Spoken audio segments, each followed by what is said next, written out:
Welcome back, everybody. Great to have you on board. Continuing our conversation about the fallout in the wake of Osama bin Laden's death. And we're joined once again by our panelists who are here to dissect every little nuance. And I find it very interesting that we were just talking during the break about how, you know, people like Musharraf and others are having to say this is a violation of sovereignty, the fact that the United States went in without technically telling anybody about it. And the fact, I'm curious to think how high do you think this course is going to go in terms of outrage on the side of Pakistan, and if that's going to be a real problem for the United States? I mean, it was interesting to talk to you at the commercial break. I don't think it's a problem for us whatsoever. I think we did exactly what we would do every single time going forward if we had the opportunity to. I think it's a massive problem for the Pakistani government. I mean, if they're going to continue to ally themselves with the United States, they've also got to be seen on the side of the majority of the Pakistani people. Bear in mind, but what do the Pakistani people about 35% of Pakistani people voted for parties associated that are pro-Bin Laden political parties in the last election. You go to regional elections, there's some electorates in some regions, more than half voting for essentially pro-Bin Laden or pro-Taliban political parties. This is a real problem. There's a radical rising middle class of lawyers, doctors, and other paraprofessionals who, frankly, prefer a radical Islamic vision of the world to what is on offer from Pakistan today. And to run that country, he's got to deal with, you know, unionized workforces. Doctors are unionized, judges are unionized, lawyers are unionized, and those unions are largely opposed to America and opposed to the current government. So they really got to walk a tightrope. It's interesting, and does it surprise you that we haven't heard a big chorus of other Islamic nations coming out saying that, you know, we are glad that bin Laden is gone? You know, if you had a couple, you had Saudi Arabia, of course, Saudi Arabia had to say something, but the vast majority of them have been silent. Well, bin Laden tried to kill the Saudi king on numerous occasions, so I'm sure they are genuinely happy he's gone. Right.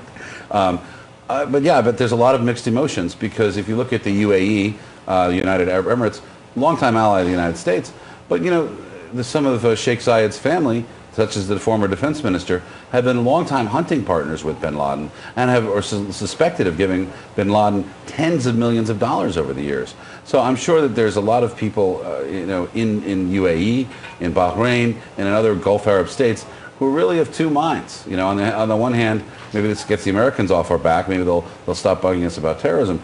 On the other hand, well, we did fund this guy to the tune of millions of dollars, albeit covertly, and we did it for a reason, because we believed in his vision. Absolutely. All right. But it also, I mean, it restores the pecking order that was in existence before September 11th. Suddenly the United States is revered differently again, just in the last 48 hours. I think it changes world dynamics enormously. Well, I don't know if it does. Stand by for just a moment, because we're getting Mike Barrett, who is the former Director of Strategy for the White House Homeland Security Council. He's joining us now from Washington, and he was also the intelligence officer for the Office of the Secretary of Defense. Mike, thank you so much for joining us as well in the conversation in terms of where we go from here after bin Laden, and and also about some of the details, learning more about the details of how this raid went down.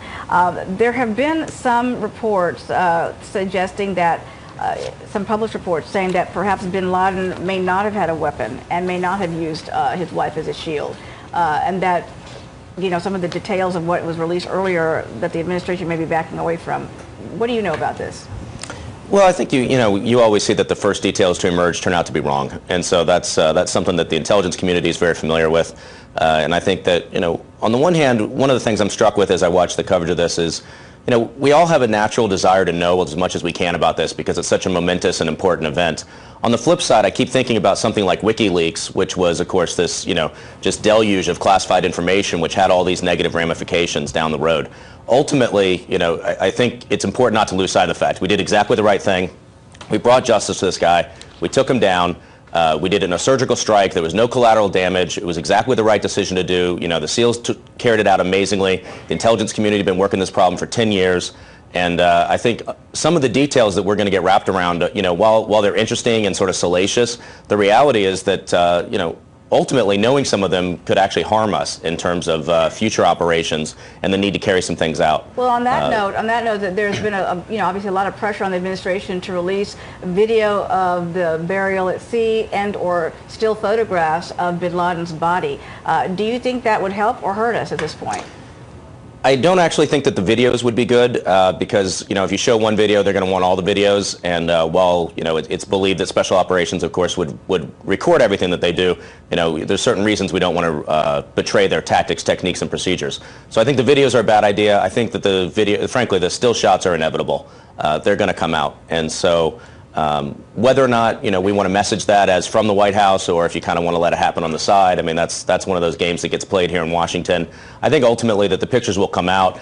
There's some very small segment of people that will never believe that he's actually gone, but it will happen, and the rest of us will be able to sort of have that additional final piece of closure.